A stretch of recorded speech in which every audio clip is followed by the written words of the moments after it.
Duel berujung maut, pelaku mengaku puas habisi nyawa sepupu sendiri.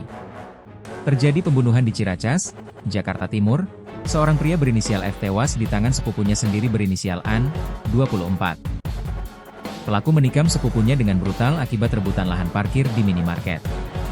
Hal ini turut dibenarkan oleh Kapolsek Ciracas Kompol Rohmat Supriyanto dalam konferensi pers pada Jumat 11 Juli. Saat dihadirkan kepada publik, As terlihat mengenakan kaos tahanan bernomor 10 Polsek Ciracas dengan kedua tangan diborgol menggunakan kabel tis besar. Dalam kesempatan itu, pelaku mengaku puas telah menghabisi nyawa sepupunya sendiri. Sebelumnya pelaku dan korban sempat baku hantam dengan tangan kosong. Kapolsek Ciracas, Kompol Rohmat mengatakan, pengelola lahan parkir sudah membagi jam jaga di Alfamart yaitu sekira 3 jam sekali. Korban jaga lahan parkir di sana dari pukul 08.00 11.00 WIB dan pelaku bertugas dari pukul 16.00 22.00 waktu Indonesia Barat. Namun pada 97, pelaku menggantikan sepupunya yang sedang sakit. Namun pada pukul 17.40 WIB korban datang meminta jam jaga tambahan. An tidak memberikan jam tambahan jaga ke korban karena sudah sesuai aturan yaitu 3 jam sekali. Pelaku mengadu ke bendahara lahan parkir berinisial D setelah pelaku meminta jam tambahan. Tak terima karena diadukan, korban kemudian menegur pelaku dan di sana sempat terjadi cekcok.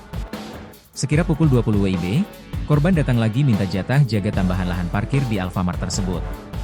Terjadi duel dengan tangan kosong, teman pelaku yang ada di TKP pun melerai perkelahian antar sepupu tersebut. Setelah dilerai, pelaku pulang ke rumah, tapi korban membuntuti dengan membawa batu bata di tangan kanannya.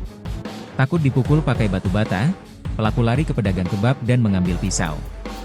Korban sempat menendang pelaku dan memukul dengan batu bata merah. Jadi pisau tukang kebab diambil tanpa izin sama pelaku, ketika jatuh pelaku menusuk bagian ulu hati dan ususnya keluar. Kemudian menusuk di bagian kepala korban, tutur Rohmat. Konflik berujung tragis, pelaku menusuk korban di bagian perut. Meski korban sempat meminta pertolongan kepada pedagang sekitar dan dibawa ke rumah sakit, nyawanya tak tertolong. Sementara pelaku sempat melarikan diri dan ditangkap oleh warga sekitar untuk diamankan ke kantor RW setempat. Kini, An dijerat dengan pasal 338 KUHP tentang pembunuhan dengan ancaman kurungan penjara kurang lebih selama 15 tahun.